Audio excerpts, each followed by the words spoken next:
नमस्कार. सखी सह्याद्रीच्या आजच्या भागात मी रश्मी आंबेडकर आपल्या सगळ्यांचं मनापासून स्वागत करते. करिअर बद्दल आपण बोलतो आहोत. काही काळापूर्वी अशी एक परिस्थिती होती की पदवी मिळाल्यानंतर तुम्हाला नोकरी मिळायची, पण आता मात्र तसं राहिलेलं नाहीये. तुम्हाला जर तुमचं करिअर खूप छान पुढे घडवायचं असेल तर आता पदव्युत्तर अभ्यासक्रम सुद्धा तितकाच महत्त्वाचा झालेला आहे. मग हे पीजी कोर्सेस कुठले कुठले आहेत, कोणत्या कोणत्या संधी त्याच्यामध्ये आहेत, आजच्या कार्यक्रमात आपण त्याच्याच विषयी बोलणार आहोत.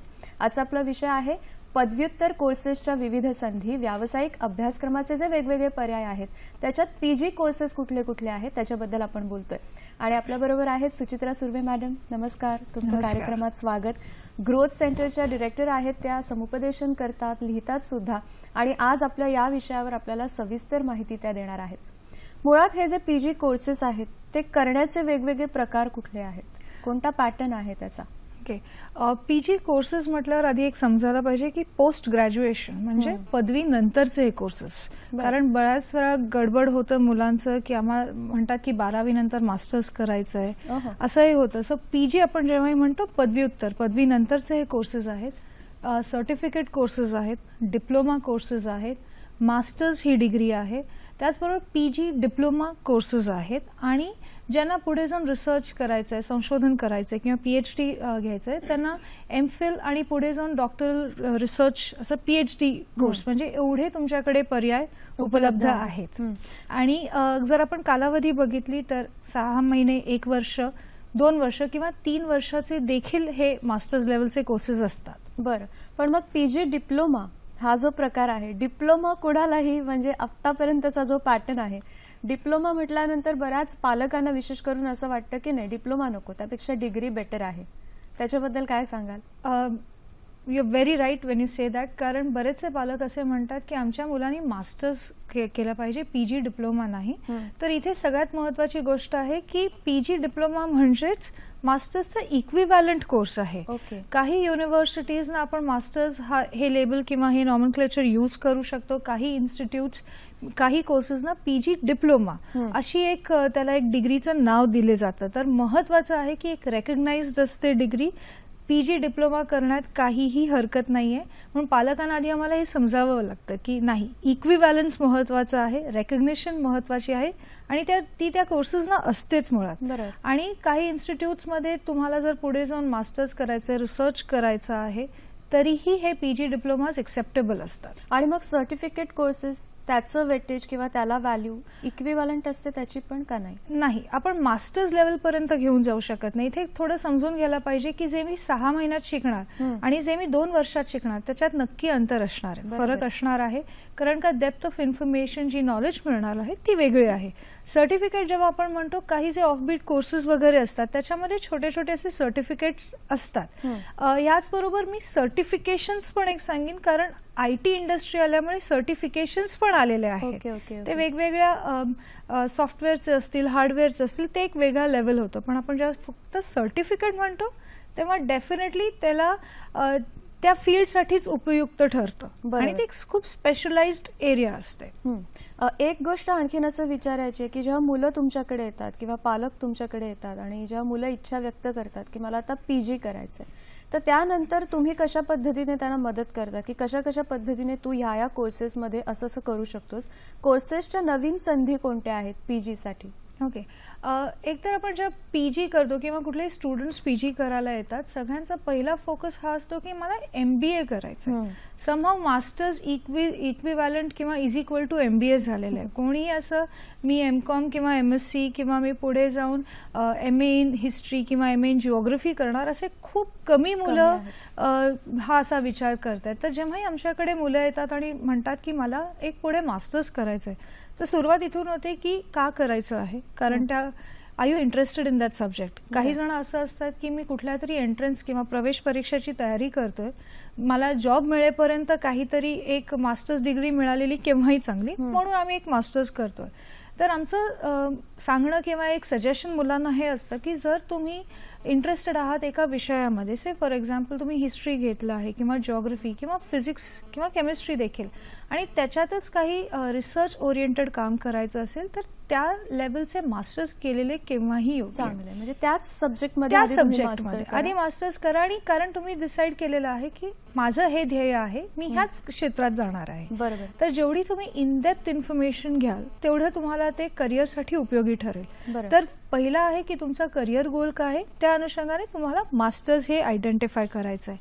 त्याचबरोबर जर काही मुलांचं असं असतं की मला मार्केटिंग फील्डमध्ये जायचं आहे किंवा मला फायनान्समध्ये इंटरेस्ट आहे, मग तसे रिलेटेड आपण पीजी डिप्लोमाज, कारण बँकिंग आणि फायनान्सचे पण पीजी डिप्लोमाज आहेत, ते करू शकतात. किंवा काही फक्त 6 महिने किंवा 1 वर्षाचे डिप्लोमा कोर्सेस आहेत, जसे मार्केटिंग मॅनेजमेंट आहे, फायनान्शियल मॅनेजमेंट आहे, तसेही कोर्सेस अवेलेबल आहेत. तर सर्वात प्रथम मुलांनी आयडेंटिफाय करायला पाहिजे की मला कुठल्या क्षेत्रामध्ये करिअर करायचं आहे, त्याला लागणारे पुढचे मास्टर्स लेवलचे कोर्सेस कुठले आहेत, आणि नंतर डिसिजन घ्या. एक्झॅक्टली. आपण ह्या विषयावर बोलतो आहोत आणि आपल्या प्रेक्षकांनी सुद्धा काही प्रश्न विचारलेत. बघूया पहिला प्रश्न कुठला आहे.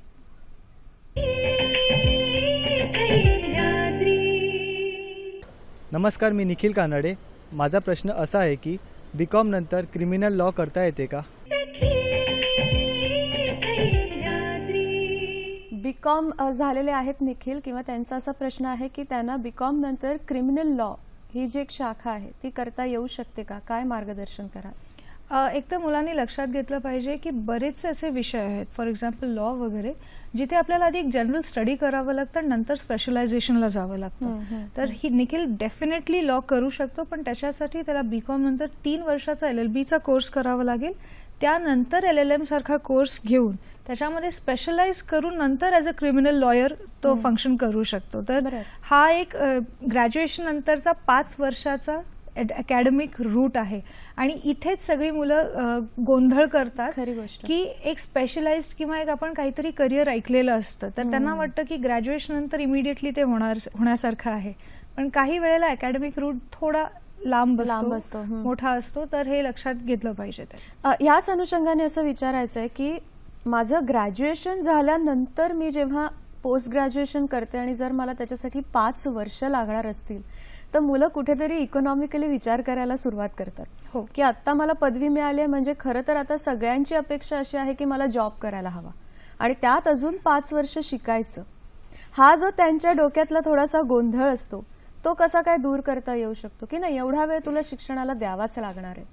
एकतर एक लक्षात घ्यायला पाहिजे की आता आपली एज्युकेशन सिस्टम जी आहे थोडी फ्लेक्सिबल झालेली आहे. त्याच्यामुळे आपल्याकडे करस्पॉन्डन्स कोर्सेस अवेलेबल झालेले आहेत आणि पार्ट टाइम कोर्स देखील अवेलेबल झालेले आहेत. तर आणि आपल्याकडे स्पर्धा एवढी असल्या कारणाने गॅप्स आपण जे म्हणतो ते जर दिसायला लागले तर रेझ्युमेमध्ये ते चांगले वाटत नाही. म्हणून ॲडवाइस असं असतं की काही जे कोर्सेस आहेत, ऑफकोर्स जिथे फुल टाइम तुम्हाला जावं लागणार ते करावंच लागणार आहे, पण जिथे पॉसिबल आहे तुम्ही करस्पॉन्डन्स किंवा पार्ट टाइम हेही करू शकता. म्हणजे दोन्हीकडे तुम्ही एक नीट बॅलन्स आणू शकता की मी जॉब पण करतोय, माझं फायनान्शियल स्टेटस पण बरोबर आहे आणि मी अकॅडमिकली स्वतःला एनरिच पण करतोय. म्हणजे तेही एक व्हॅल्यू एडिशन सुरू होतं. तर मुलांनी हा एक थोडा आय थिंक पूर्ण फॅमिलीचा पण डिसिजन होऊ शकतो की आपण अजून किती वर्ष, कारण असंही बघितलेलं आहे काही पालक आमच्याकडे येतात आणि म्हणतात अजून माझ्या मुलाला किंवा मुलीला मी एक 2 किंवा 3 वर्ष शिकवू शकतो, त्याच्या पुढे नाही.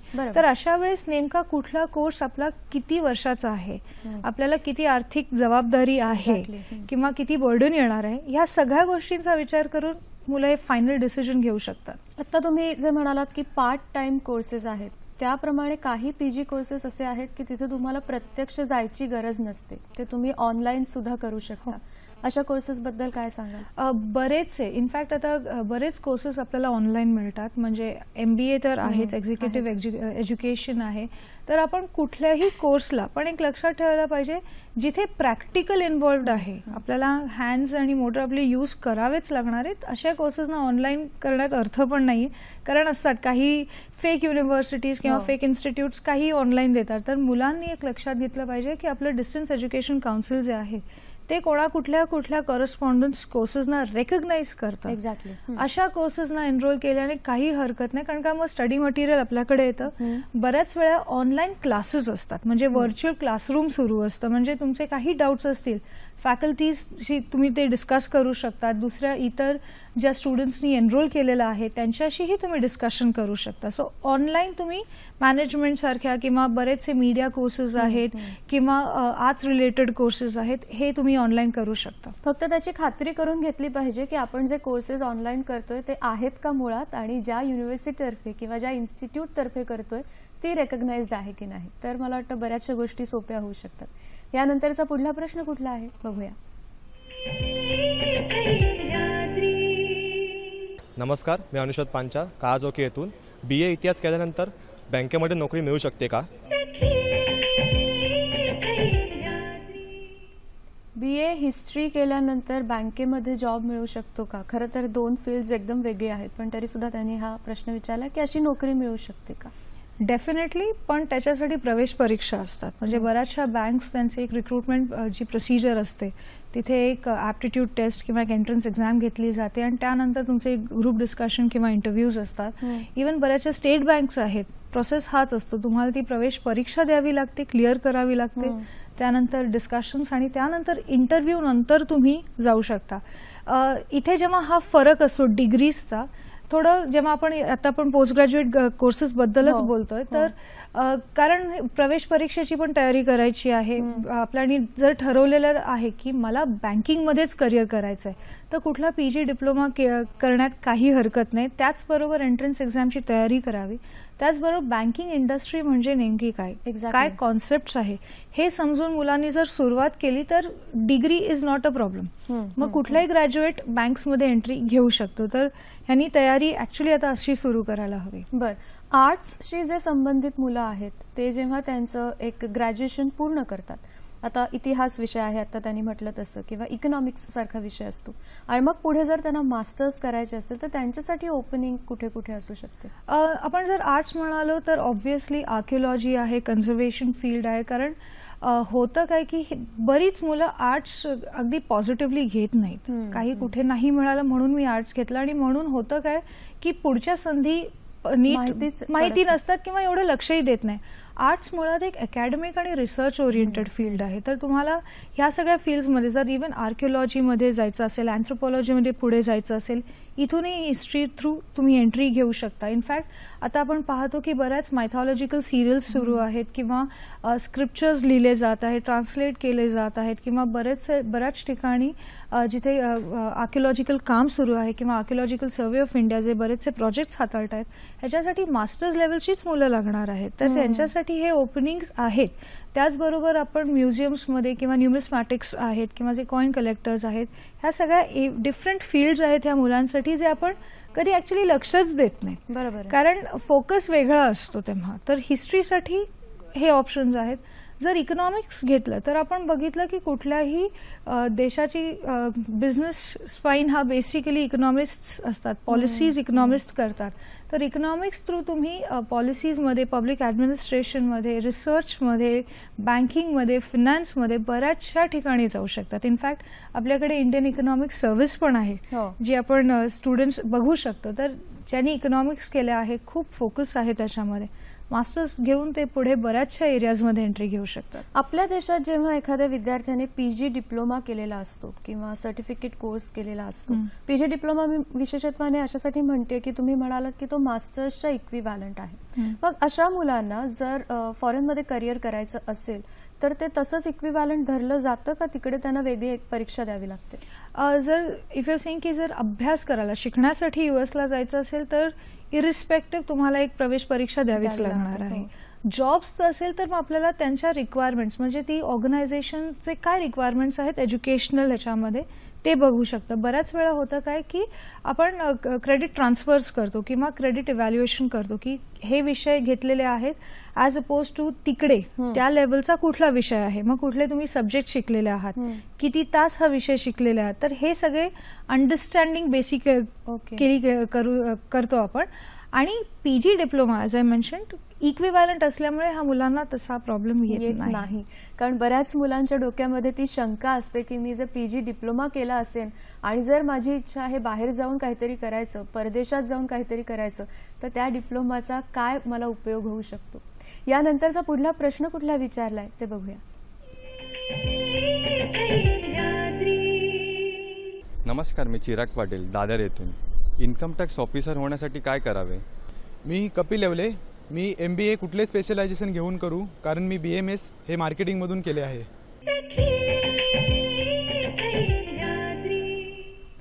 चिराग यांचा प्रश्न होता की त्यांना इन्कम टॅक्स ऑफिसर व्हायचं आहे, तर काय त्यांना करायला हवं, जर त्यांचं बेसिक ग्रॅज्युएशन झालंय तर पुढे, किंवा मग त्यांनी कोणते आणखीन पर्याय निवडायला हवेत. ओके, इन्कम टॅक्स मध्ये नोकरी करायची तो ऑब्व्हियसली मग ती गव्हर्नमेंट जॉब आहे. त्याच्यासाठी आयदर UPSC थ्रू, म्हणजे जिथे आपण इंडियन रेव्हेन्यू सर्व्हिस म्हणतो, जे ग्रुप A चे सेंट्रल सर्व्हिसेसच्या परीक्षा आहेत, ती ग्रॅज्युएशन नंतर द्यावी. किंवा जर महाराष्ट्र स्टेट, किंवा कारण प्रत्येक स्टेटचे पण सिव्हिल सर्व्हिसेस असतात, तर महाराष्ट्रामध्येच त्याला जर नोकरी करायची असेल तर MPSC ही परीक्षा देऊ शकतो. किंवा जी स्टाफ सिलेक्शन बोर्डची जी पण परीक्षा असते, स्टाफ सिलेक्शन कमिशन, त्याचीही तो परीक्षा देऊ शकतो. पण ऑफकोर्स हे सगळं ग्रॅज्युएशन नंतर. आणि मुलांनी इथे एक लक्षात ठेवायला पाहिजे की अचानक ग्रॅज्युएशनचा रिझल्ट हातात आल्यानंतर डिसिजन घेऊ नये, कारण आता मी उद्या जाऊन परीक्षा देणार आहे. ह्या सगळ्या ज्या UPSC असो म्हणा किंवा MPSC असो, ह्याच्यासाठी किमान 1-2 वर्षाची चांगली तयारी लागते. तर हे इथून सुरुवात चिरागनी करायला हरकत नाहीये. बरोबर आहे. आणि कपिल यांचा प्रश्न होता की MBA कोणतं स्पेशलायझेशन केलं पाहिजे MBA मध्ये. ओके, आय थिंक कपिल म्हणालेला तो BMS काहीतरी मार्केटिंग करून घेतोय. सो आय गेस जर मार्केटिंगमध्येच इंटरेस्ट असेल तर त्यांनी पुढे MBA मार्केटिंगमध्ये करावं. पण बिकॉज MBA 2 वर्षाचा कोर्स आहे, पहिल्या वर्ष एक जनरल आपण सगळे सब्जेक्ट शिकतो, आपल्याला एक थोडा वेळ मिळतो सब्जेक्टला समजण्याचा, स्वतःला समजण्याचा, स्वतःला इव्हॅल्युएट करण्याचा. कारण MBA मध्ये बरेच स्पेशलायझेशन्स आहेत, जसं आपण म्हणतो मार्केटिंग, HR, फिनान्स, IT किंवा ऑपरेशन्स, हे आपले कोर MBA स्पेशलायझेशन्स आहेत.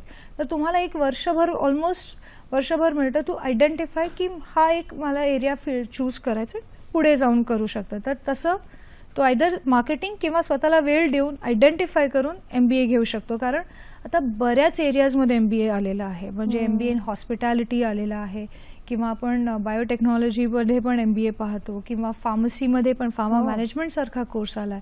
तर बरेचसे ऑप्शन्स ओपन आहेत. आता UPSC MPSCचा विषय निघाला तर हे जे एक आहे, ह्या परीक्षा ज्या आहेत त्याचा विचार आपल्याकडे खूप शेवटी केला जातो, एक करिअर ऑप्शन म्हणून. तोपर्यंत आपण मास्टर्स करत असतो, मग शिक्षणाची 5 वर्ष जातात ग्रॅज्युएशन नंतर, आणि मग अचानक असं जाणवतं की ह्या परीक्षांना बसण्यासाठी जे एज लिमिट आहे त्याच्या आपण खूप जवळ आलेलो आहोत. बरोबर. तर हे करिअरचा खूप चांगला एक पर्याय आहे UPSC MPSC. मुलांनी तयारी कधीपासून केली पाहिजे? फ्रँकली जर डिसिजन घेतलंय की मी सिव्हिल सर्व्हिसेसच जॉईन करणार आहे, तर तुम्ही किमान 12वी नंतर तरी, म्हणजे जे डिग्री कॉलेजमध्ये जेव्हा तुम्ही असता तेव्हापासून हळूहळू तयारी करायला हरकत नाही. कारण का तुमचा एक स्पेसिफिक विषय असतो, त्याचबरोबर तुम्हाला करंट हॅपनिंग्स, जनरल नॉलेज आणि स्वतःची तयारी इंटरव्ह्यूसाठी ह्या सगळ्या गोष्टी लागतात. तर इट इज इसेन्शियल की तुम्ही जेवढं लवकर सुरू कराल तेवढं तुम्ही तयार होऊन प्रवेश परीक्षा द्याल. आणि असंही होऊ शकतं, काही जण असतात जे फर्स्ट अटेम्प्ट मध्ये पण क्लिअर करतात. तर तुम्ही का थांबावं, म्हणजे एज लिमिटच्या एक्स्ट्रीम पर्यंत पोहोचेपर्यंत का थांबावं? आपण सुरुवात आधीपासून केलेली काही हरकत नाही. काही ठिकाणी कोचिंग दिले जाते, काही ठिकाणी गव्हर्नमेंटचे सेंटर्स पण आहेत. पण सगळ्यात महत्त्वाचं की सध्याच्या घडामोडींकडे लक्ष आणि स्वतःचा विषय जो आहे तो खूप भक्कम करायला हवा, फाउंडेशन त्याचं खूप स्ट्रॉंग करायला हवं. आणि आय थिंक टाइम मॅनेज्ड आणि डिसिप्लिन राहिलं की हा सहज शक्य आहे मुलांसाठी. त्यामुळे UPSC MPSC हा पर्याय आता हळूहळू मुलं त्याचा खूप गांभीर्याने विचार करू लागली आहेत, पण तरी सुद्धा हा पर्याय पहिला नसतो आपला. तर तो आपण कुठेतरी पहिला ठेवायला सुरुवात करूया आणि त्याची बेसिक तयारी आपण अगदी सुरुवातीपासून करू शकतो, 12वी पासूनच करू शकतो. यानंतरचा आपला प्रश्न कुठला आहे बघणार आहोत.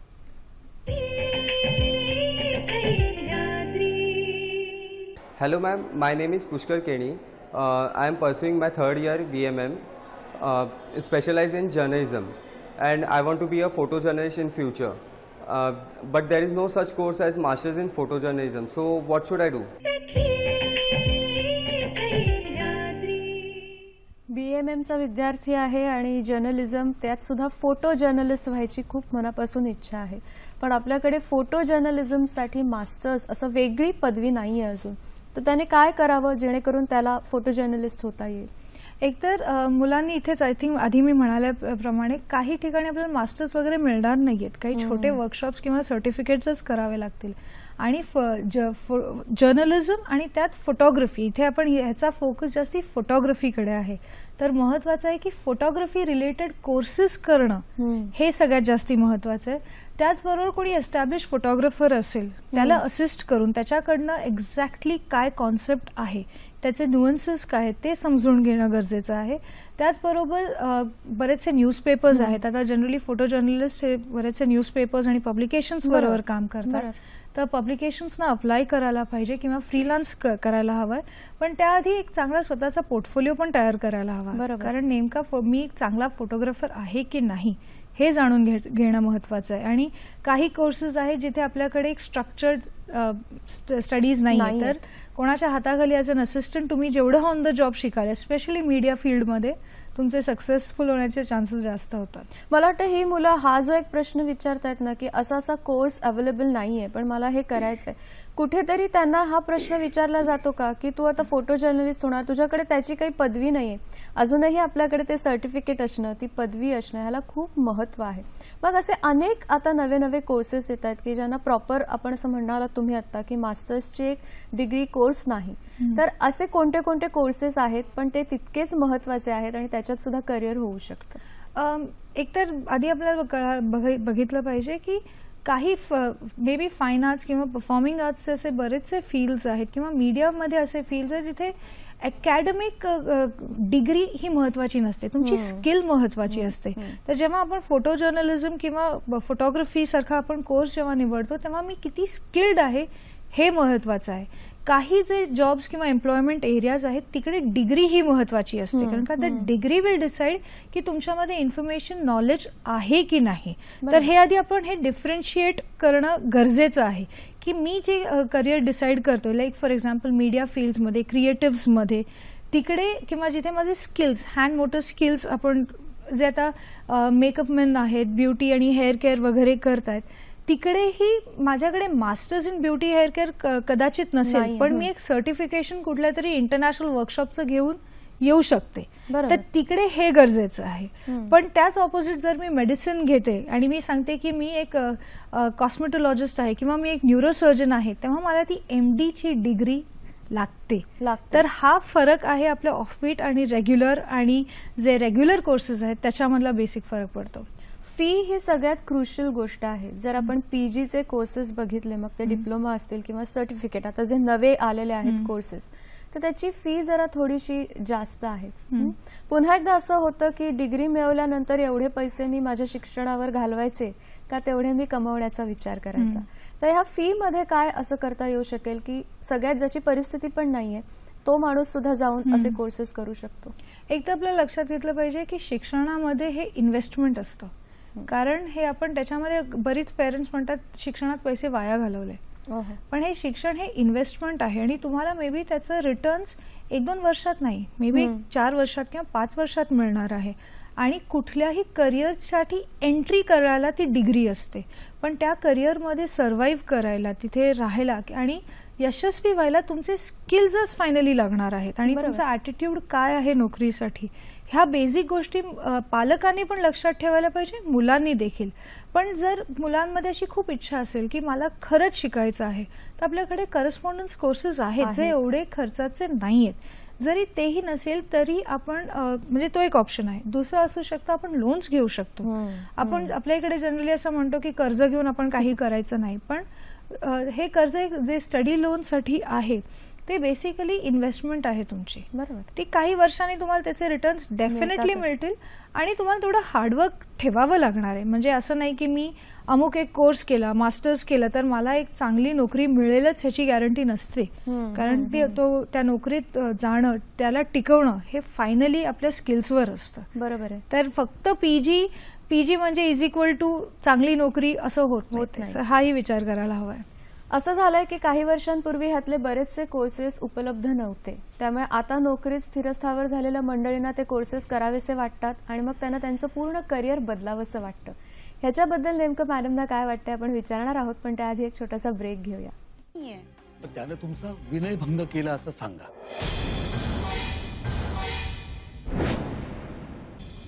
संसार माझा वेगळा, सोमवार मंगळवार दुपारी 4:30 वाजता. आजकालच्या धकाधकीच्या जीवनामध्ये ताण तणावांच्या ज्वाळा आपल्या सगळ्यांनाच जाळता आहेत. तणावजन्य रोगांनी तर धुमाकूळ घातलेला आहे. बदलत्या जीवनशैलीमुळे आणि धकाधकीच्या आयुष्यामुळे हे सगळे त्रास आम्हाला होत आहेत असं म्हणताना याबद्दल बदल करायला मात्र आम्ही फारसे उत्सुक नसतो. आज आपल्याकडे साधनं आहेत पण समाधान नाहीये. बक्कळ पैसा आहे पण संतोष नाहीये. स्वामित्वाचं सुख आहे पण उपभोगाचा आनंद नाहीये. या सगळ्यामध्ये आपल्या स्वास्थ्याला आपण कुठेतरी हरवत चाललेलो आहोत. शारीरिक स्वास्थ्याबरोबरच मानसिक, भावनिक, आध्यात्मिक, आहार, वातावरण, हितगुज या सगळ्यांसंबंधी ऐकून घेऊया आमच्या स्वास्थ्य साकल्य या कार्यक्रमामध्ये. स्वास्थ्याची ही सप्तसूत्री पाहूया सखी सह्याद्री या कार्यक्रमामध्ये ऑक्टोबर महिन्यातल्या दर मंगळवारी दुपारी 1 ते 2 मध्ये. सखी सह्याद्री मंगळवारी दुपारी 1 वाजता, बुधवारी सकाळी 9 वाजता. मुलं म्हणजे देवाघरची फुलं.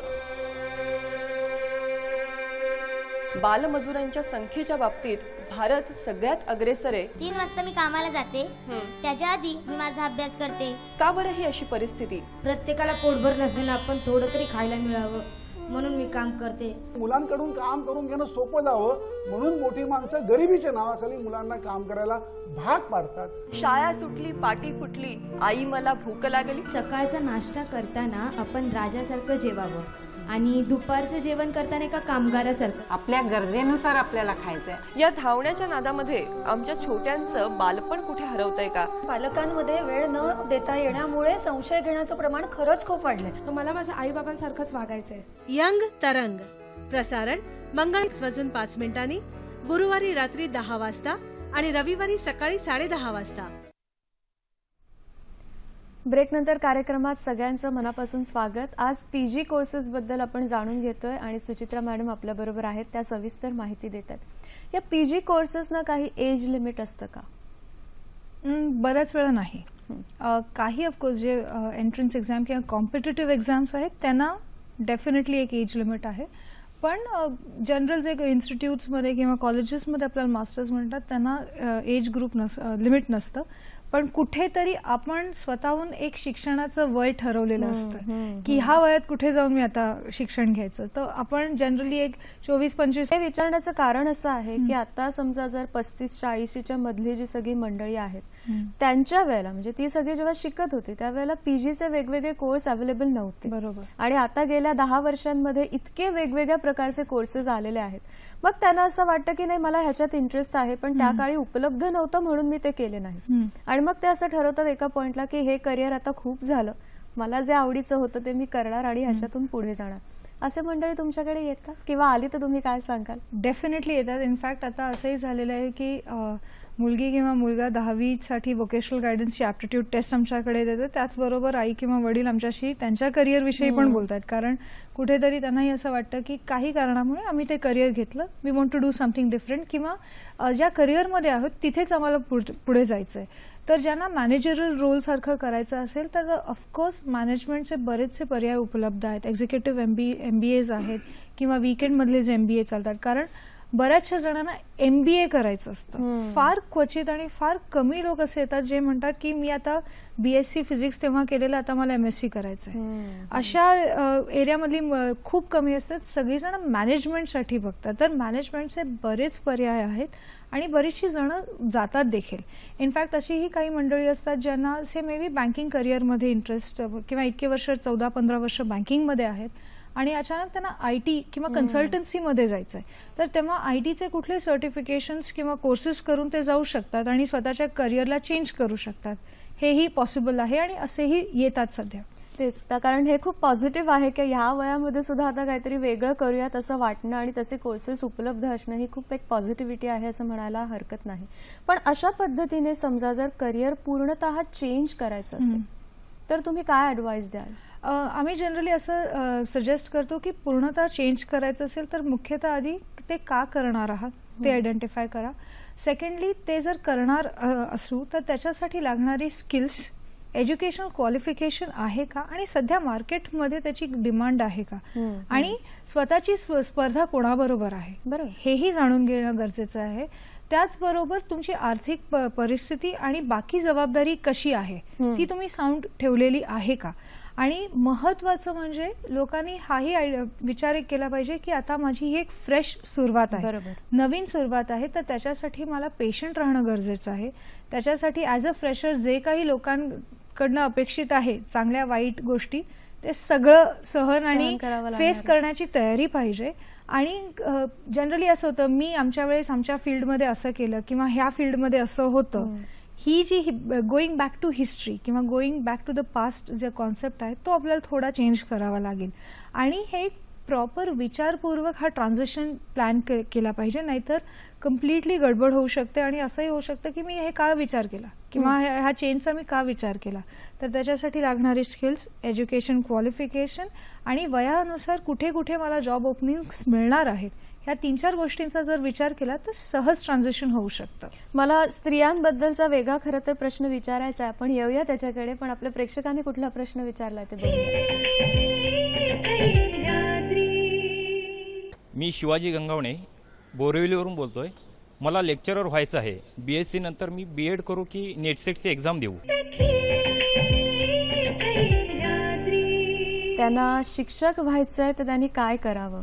सर्वप्रथम कॉंग्रॅच्युलेशन्स की एक स्टुडंट आहे ज्यांना खरंच शिक्षक बाय चॉईस व्हायचं. एक्झॅक्टली. जर BSc नंतर BEd करता येतं. नेट सेटसाठी मास्टर्स ही डिग्री लागते आणि कॉलेजमध्ये लेक्चरर व्हायचं असेल तर मास्टर्स नंतर नेट सेट दिलेलं केव्हाही योग्य. म्हणजे ह्या सगळ्याच गोष्टी त्यांना करावा, आधी मास्टर्स करावं लागेल आणि नंतर नेट सेट विचार करावा. किंवा BSc नंतर जर BEd केलं तर स्कूल्समध्ये त्यांना जरूर ॲज अ टीचर जॉब करू शकतात. पण कॉलेजमध्ये जायचं असेल तर मास्टर्स करणं आवश्यक आहे. स्त्रियांच्याकडे मी येण्यामागचं कारण खरं तर तुम्ही कोणताही जॉब करा किंवा कोणताही कोर्स करा, प्रोफेशनल कोर्स करा, त्याच्यामध्ये आपण स्त्री पुरुष असा कोणताही एक काय म्हणूयात विचार करत नाही.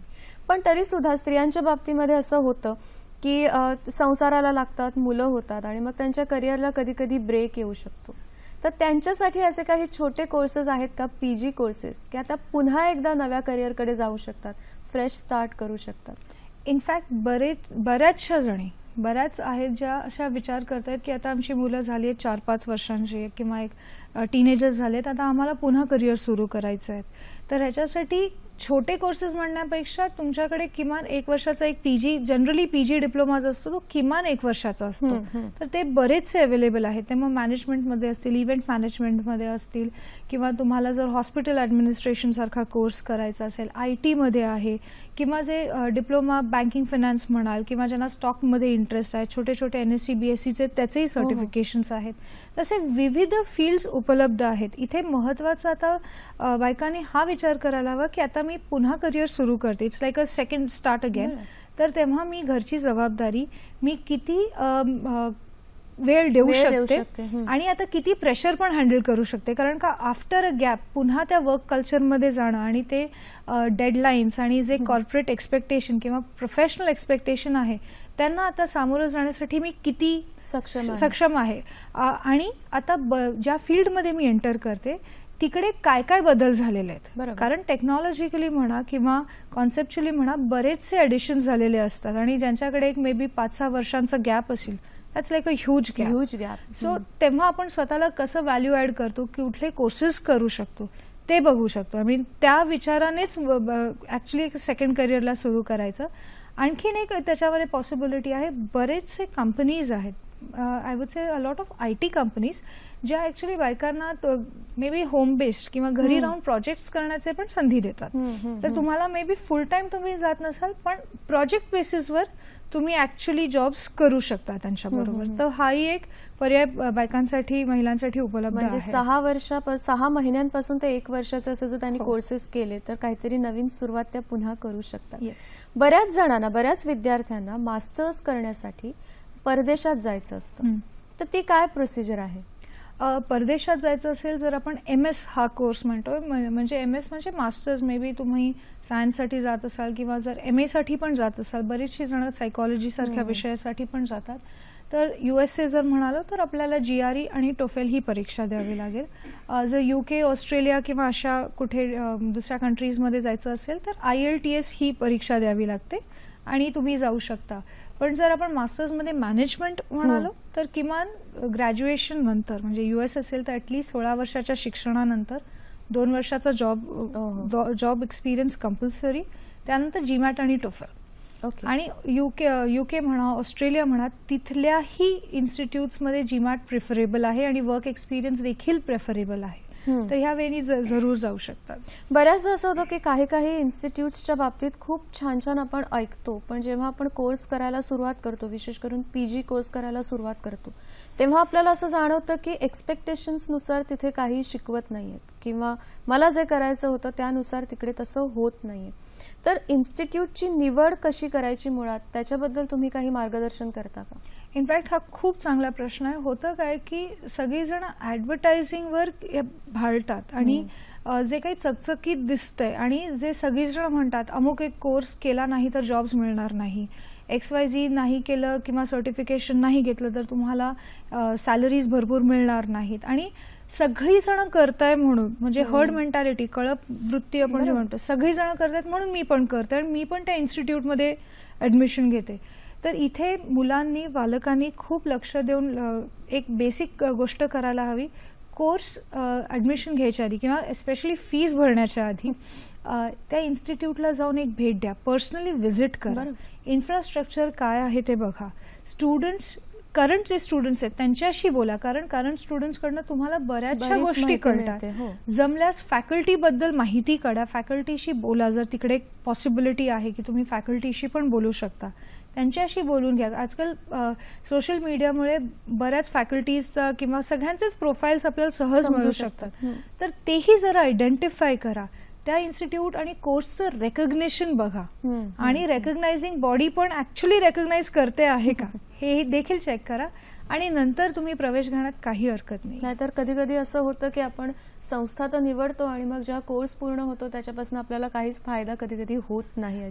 इनफॅक्ट मी एक ॲडिशन करायला आवडेल. बरीच मुलं म्हणतात की अमुक एक इन्स्टिट्यूटची फॅकल्टी चांगली नाहीये, प्रोफेसर चांगले नाहीयेत, पण PG लेवलला आल्यावर अपेक्षित हे असतं की तुम्हाला त्या विषयाची थोडी तरी माहिती, थोडा तरी होमवर्क पाहिजे. तुम्हाला तिथे स्पून फिडिंग कोणी करणार नाहीये, आणि ज्या मुलांना ह्याची सवय असते ते इन्स्टंट असं एक चुकीचं रिॲक्शन देतात की ती इन्स्टिट्यूट चांगली नाही. तर आफ्टर अ सर्टन पॉइंट, एक सर्टन एज नंतर मुलांनी देखील पर्सनली तेवढी तयारी ठेवायला हवी की आता मी एक PG लेवलला होता, KGला नाही. मला स्वतःहून अभ्यास, स्वतःहून मार्केटमध्ये काय सुरू आहे, आजूबाजूला त्या फील्डमध्ये काय अपेक्षित आहे, ह्या सगळ्या गोष्टींचा पण थोडा विचार करायला हवा. 50-50% असतं त्याच्यामध्ये. डेफिनेटली. यानंतरचा प्रश्न कुठला आहे ते बघणार आहोत.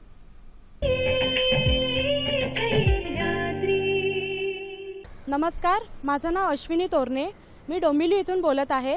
माझा प्रश्न असा आहे की मला फिल्म डायरेक्शनमध्ये इंटरेस्ट आहे, त्यासाठी काय करावे लागेल? नमस्कार मॅडम, माझं नाव दीप्ती भोसे. माझा प्रश्न असा आहे की BCom नंतर हॉटेल मॅनेजमेंट करता येईल का?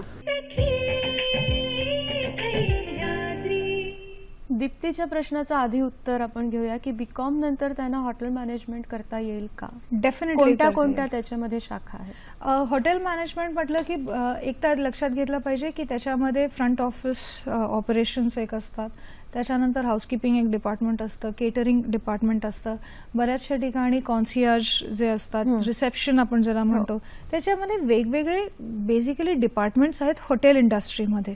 तर जर बेसिक ऑपरेशन्स वगैरे हे सगळं करायचं असेल तर कुठलाही PG कोर्स करू शकतात, पण बऱ्याच इन्स्टिट्यूट्सना एक एंट्रन्स एक्झाम असते आणि सगळ्यात महत्त्वाची एक इंटरव्ह्यू घेतला जातो. कारण का हॉटेल इंडस्ट्री हॉस्पिटॅलिटी इंडस्ट्री आहे, तर तुमचे कम्युनिकेशन स्किल्स, तुमची पर्सनॅलिटी कशी आहे, ह्या सगळ्या गोष्टी इव्हॅल्युएट केल्या जातात. तर डेफिनेटली एंट्रन्स एक्झाम्स देऊन हॉटेल मॅनेजमेंटसाठी ती जाऊ शकते. आणि अश्विनीने विचारलं होतं की त्यांना फिल्म डिरेक्टर बनायचं आहे, तर त्याच्यासाठी त्यांनी काय केलं पाहिजे मुळात?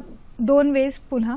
एक तर आहे तुम्ही स्ट्रक्चर्ड प्रॉपर कोर्स करून, जिथे फिल्म डिरेक्शनचा कोर्स आहे ते करू शकता, किंवा एक एस्टॅब्लिश डिरेक्टरच्या खाली असिस्टंट डिरेक्टर्स. आपण बघतो बरेचसे एडीज असतात, 3 असिस्टंट डिरेक्टर्स बरेच असतात, 2nd, 3rd, 4th असे असतात. आणि फिल्म डिरेक्शनमध्ये नुसतं डिरेक्ट करणं नाही, बऱ्याचशा टेक्निकल कॉन्सेप्ट्स असतात एका फिल्ममध्ये. मग तुम्हाला साऊंड बद्दल पण माहिती असायला पाहिजे, सेट डिझायनिंग बद्दल पण, स्क्रिप्ट कशी असते, किंवा ॲक्टर्सना पण आयडेंटिफाय कसं करणं, किंवा आपल्याला बेसिक मी कसं व्हिज्युअलाइज करून त्या फिल्मला दाखवणार आहे, त्या सगळ्या स्किल्स लागतात, जे फक्त आपण एका स्ट्रक्चर्ड थिअरीमध्ये नाही शिकू शकत. तर मे बी आत्ता जर ती कॉलेजमध्ये असेल आणि कॉलेजमध्ये पॉसिबल आहे की कुठे थिएटर किंवा त्यांच्या ह्याच्यामध्ये ड्रामा वगैरे होत असेल, तर तिकडे छोट्या छोट्या कॉम्पिटिशन्समध्ये भाग घेऊन तिने सुरुवात करायला काही हरकत नाही. आणि फॉर्मल एज्युकेशन घ्यायचं असेल तर ऑफकोर्स आपल्याकडे 2-3 वर्षाचे फिल्म डिरेक्शनचे कोर्सेस आहेत, तिथेही ती एंट्री घेऊ शकते. बरं, तिकडे गेल्यानंतर आणि आपल्याला नेमका अंदाज येतो की फिल्म डिरेक्शन म्हणजे काय असतं आणि त्यातल्या टेक्निकॅलिटी. मॅडम म्हटलं तसं की टेक्निकॅलिटी शिकून घेतल्यानंतर ते बरंचसं काम हे प्रॅक्टिकल जास्त आहे. हो.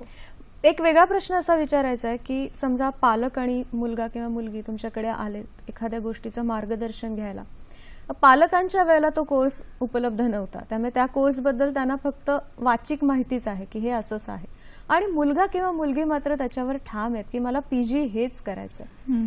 त्या दोघांमधला जो वाद असतो तो तुम्ही कसा सोडवता? इनफॅक्ट बऱ्याच वेळा होतं, कारण पालकांचं असं आमच्या वेळेस असं काही नव्हतं. काहीतरी नवीन सांगतायत आणि नवीन फॅड काहीतरी आलंय म्हणून काहीतरी यांना कोर्सेस करायचं आहे. पण इथेच जर तो कोर्स खरंच चांगला असेल आणि त्याचं कंटेंट किंवा करिक्युलम आहे, रेकग्नाइज्ड आहे, तर आम्हाला पालकांना ते समजून द्यावं लागतं. आणि त्याचबरोबर त्याचा रेलेव्हन्स सध्याच्या एम्प्लॉयमेंट सिनॅरिओमध्ये कसा आहे हे महत्त्वाचं आहे. म्हणजे बरीचशी मुलं येतात की मला सॅप करायचं, ज्यांनी बेसिकली BSc IT वगैरे केले, सडनली येऊन सांगतात सॅप करायचं, असा एक कोर्स जर म्हणालो तर इथे आम्हाला तेव्हा कोर्स चांगला आहे, पण सॅप करण्यासाठी किमान तुम्हाला 2-3 वर्षाचा एक्सपिरियन्स, एक फंक्शनल एक्सपर्टीज आणि टेक्निकल डोमेन, ह्या दोन्ही गोष्टी लागतात. तर मुलांना हे सांगतो आम्ही की ही एक आहे, आणि पालकांना सांगतो की हा गुड कोर्स, चांगला कोर्स आहे, पण ह्याचा रेलेव्हन्स अजून 2-3 वर्षांनी येणार आहे. तर करिक्युलम समजून देऊन आणि ते आत्ताच्या एम्प्लॉयमेंट सिनॅरिओमध्ये कसं गरजेचं आहे हे आम्हाला त्यांना पटवून द्यावं लागतं. यानंतरचा आपला पुढला प्रश्न कुठला आहे ते लगेचच आपण पाहणार आहोत.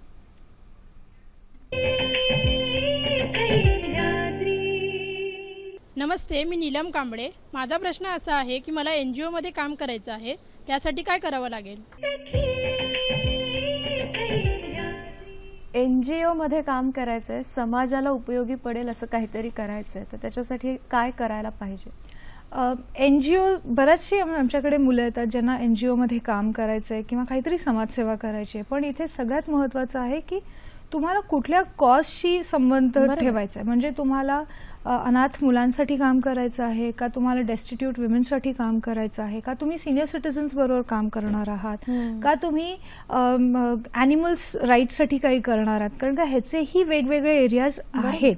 तर NGO मध्ये फक्त काम करायचं असं होत नाही ते, कारण सगळी एक कुठला ना कुठला एक NGO कुठल्या तरी कॉजसाठी असतो, त्याचं एक विशिष्ट टार्गेट ऑडियन्स असतं. मे बी ऑर्फन्स असतील किंवा मे बी फिजिकली हँडिकॅप्ड असतील किंवा स्पेशल चिल्ड्रन असतील, काहीही असू शकतं, आणि त्या लेवलसाठी लागणारे NGOs असतात. आणि जर माहिती नसेल तर इट मेक्स सेन्स की तुम्ही आधी सुरुवात करा, की तुम्ही एक व्हॉलंटियर म्हणून सुरुवात करा. बघा तुम्हाला तिकडच्या कल्चरमध्ये जेल येतंय का, कारण असं आमच्याकडे असेही केसेस आले ज्यांना सुरुवात तर केली खूप एन्थुझियाझमनी, नंतर लक्षात आलं की मला हे झेपत नाहीये इमोशनली. हो, इमोशनली जे सगळ्यांचं जे काही चाललं आहे, जे काही हाल आहेत ते मला हँडल करता येत नाहीये. तर अशा वेळेस तुमची इमोशनल मॅच्युरिटी पण मॅटर करते की आपण जाऊ शकतो की नाही. आणि NGO मध्ये नुसते सोशल वर्कर्स नाही, त्याच्यामध्ये ॲडमिन डिपार्टमेंट किंवा जे स्पॉन्सर्सना शोधून आणतात असेही मार्केटिंगची पण लोक असतात. सो पूर्ण हे ॲडमिनिस्ट्रेशन पण आहे, सोशल वर्क पण आहे. तर जर एज्युकेशनल आपण बॅकग्राऊंड जर बघितलं तर मास्टर्स इन सोशल वर्क सारखा कोर्स करू शकतो ग्रॅज्युएशन नंतर, किंवा NGO मॅनेजमेंट सारखा MBA सारखाही कोर्स करू शकतो. तर ही एक बेसिक सोशल वर्कची डिग्री आहे. पण मुळात जर सोशल वर्क करायचं असेल तर त्याच्यासाठी डिग्री नाही, एक भावना लागते. ते महत्वाचं. MSW हा जो कोर्स आहे तो कुठलीही डिग्री आधी मिळाली असेल तर करता येतो का? तसं नाहीये, तुम्हाला ग्रॅज्युएशन नाही, ग्रॅज्युएशन. पण एक प्रेफरेबल जर तुमच्याकडे एक ह्युमॅनिटीजचा बॅकग्राऊंड असेल तर तुम्हाला तो कोर्स किंवा तुम्ही ज्या क्षेत्रामध्ये जाता ते समजून घेणं सोपं जातं, असं आहे ते. काही काही वेळेला असं होतं की मुलांच्या समोर एक खूप अट्रॅक्शन असतं एखाद्या PG कोर्सचं. त्यांचं मूळ शिक्षण वेगळ्या फॅकल्टीने घेतलेलं असतं किंवा वेगळ्या शाखेत झालेलं असतं, त्यामुळे त्यांना PG वेगळं काहीतरी करावंसं वाटतं आणि ते केल्यानंतर त्यांना जाणवतं की आपण चुकलोय, हे आपल्याला जमणारच नव्हतं. अशी मुलं तुमच्याकडे येतात डिस्टर्ब झालेली? खूप.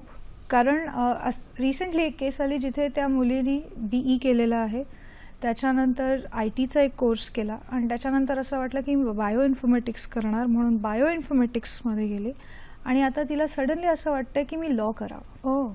तर होतं काय की कुठून एक एक आपण ऐकतो.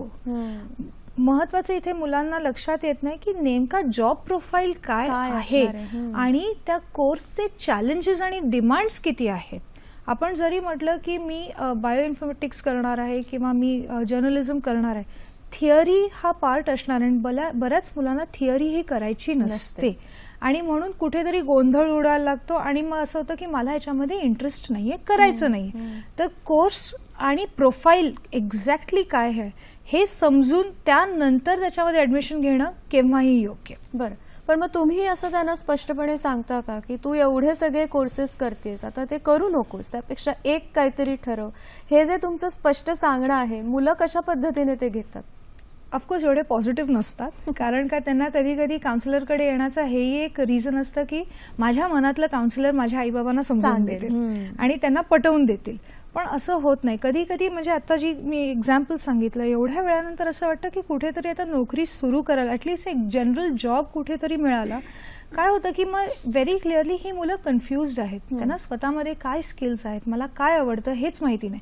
तर अशा वेळेस थोडा जॉब वर्क एक्सपिरियन्स घेतला तर स्वतःबद्दल थोडी माहिती मिळायला सुरुवात होते. बरोबर. म्हणून आम्हाला हे त्यांना सांगावं लागतं आणि ऑफकोर्स मग ती काउन्सिलरचीच स्किल असते की मुलांचं अगदीच ड्रीम शॅटर्स न करता त्यांना एक पॉझिटिव्हली सांगून की आपण हे का दिलेलं आहे, त्याचं मागचं कारण काय हे समजून दिल्यावर I think they are a little open to it. यानंतर प्रश्न कुठला आहे ते बघूया.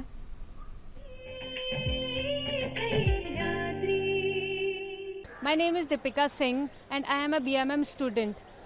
My goal is advertisement, but in advertisement, which field I choose? That's my question. So could you please help me?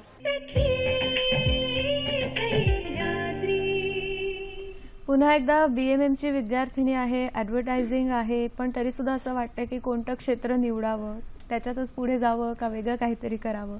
खूप प्रश्न, खूप गोंधळ आहेत का आत्ताच्या या सगळ्या नवीन नवीन कोर्सेस माहिती असणाऱ्या मुलांमध्ये?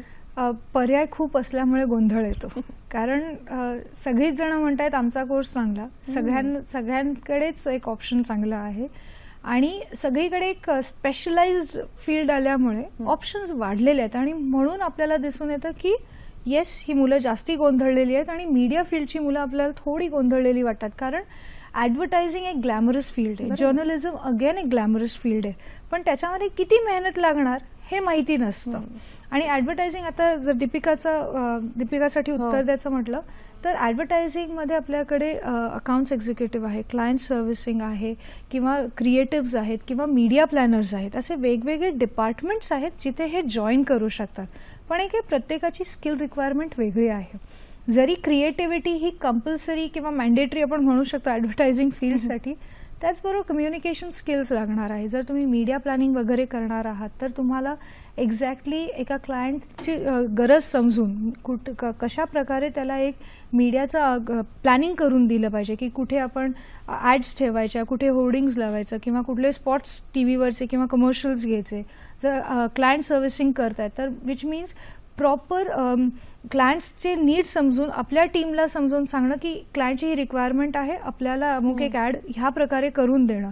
किंवा अकाउंट्स एक्झिक्युटिव्ह पण आहे, जर क्लायंट्सना हँडल करणं. तर प्रत्येकाची स्किल वेगळी आहे. तर ॲडव्हर्टायझिंगमध्ये एवढ्या डिपार्टमेंट्समधून दीपिकाला कुठे जायचं, तर तिने हळूहळू सुरुवात करायला हरकत नाही. पण फील्डमध्ये जायच्या आधी एक लक्षात, कम्युनिकेशन स्किल्स खूप महत्त्वाचे आहेत. रिटन आणि स्पोकन दोन्ही खूप गरजेचे आहेत. त्याचीही तयारी तिने करावी. तुम्ही असं ढोबळ मनाने काय सांगाल की हे PG कोर्सेस हे आत्तापर्यंतचे सगळ्यात जास्त लोकप्रिय आहेत आणि त्याच्यावरच खूप भर मुलं देतात त्या PG कोर्सेससाठी, पण त्याबरोबरीने हे सुद्धा कोर्सेस आहेत की ज्याच्याकडे मुलांनी आता लक्ष दिलं पाहिजे, त्यात सुद्धा त्यांचं करिअर खूप छान होऊ शकतं. ओके, MBA म्हणजे आय थिंक MBA शिवाय कोणाला काहीही करायचंच नसतं, म्हणजे कुठल्याही फील्डमध्ये असू दे. MBA एक आहे. मग त्याचबरोबर जे मास्टर्स जे मीडियामधले फील्ड्स आहेत त्याच्यासाठी बरीचशी मुलं जातात. नेक्स्ट आहे लॉ, बरीचशी जणं लॉसाठी जातात. पण त्याचबरोबर आपल्याकडे जे MSc, MA आणि MCOM हे जे कोर्सेस, हे जे बेसिक फंडामेंटली स्ट्रॉंग कोर्सेस आहेत, तिकडे मुलांनी जरा पॉझिटिव्हली बघणं गरजेचं आहे. कारण का तिथून बरेचसे करिअर्स, बऱ्याचशा गोष्टी ओपन होतात. त्याचबरोबर आपल्याकडे बँकिंग आणि फायनान्स किंवा इकॉनॉमिक्ससाठी मास्टर्स इन इकॉनॉमिक्स किंवा मास्टर्स इन हिस्ट्री ह्याचे जे कोर्सेस आहेत तेही चांगले आहेत, जे मुलं ॲक्च्युली पाहू शकतात आणि बघू शकतात. जर आपण बघू की आता CSR हा एक मोठा कॉन्सेप्ट झालेला आहे, तर ऑब्व्हियसली जे प्रोफेशनल्स आहेत ज्यांना CSR मध्ये एंट्री करायचे, social work, masters in social work सारखाही कोर्स उपलब्ध आहे जे मुलं चांगले करिअर्स करू शकतात. तर हा एक MBAच्या व्यतिरिक्त MA MSc कडे आय थिंक मुलांनी जर पॉझिटिव्हली थोडं अजून लक्ष दिलं तर बरेचसे करिअर ऑप्शन्स ओपन होतील. आणि आणखीन भविष्यामध्ये असे कोणते कोणते कोर्सेस येऊ शकतात जे तुमच्या PG साठी खूप चांगले असू शकतील? आता कारण आपण एका सुपर स्पेशलाइज्ड फील्डमध्ये जात आहोत, तर मे बी छोटे छोटे कोर्सेस, मे बी मीडियामध्ये जर मी घेतलं तर मे बी फक्त कॉपी रायटिंगचे फक्त कोर्सेस येऊ शकतात. किंवा जर मी ॲनिमेशन म्हणते तर 3D फक्त 3Dच जे किंवा त्याच्यावर कॉन्सन्ट्रेट करू शकतो.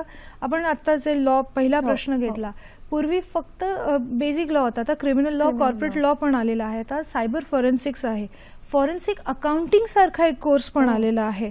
तर असे खूप स्पेशलाइज्ड एरिया, म्हणजे जेवढे वर्क प्रोफाईल्स तेवढे आता तेवढे कोर्सेस यायला सुरुवात झालेली आहे.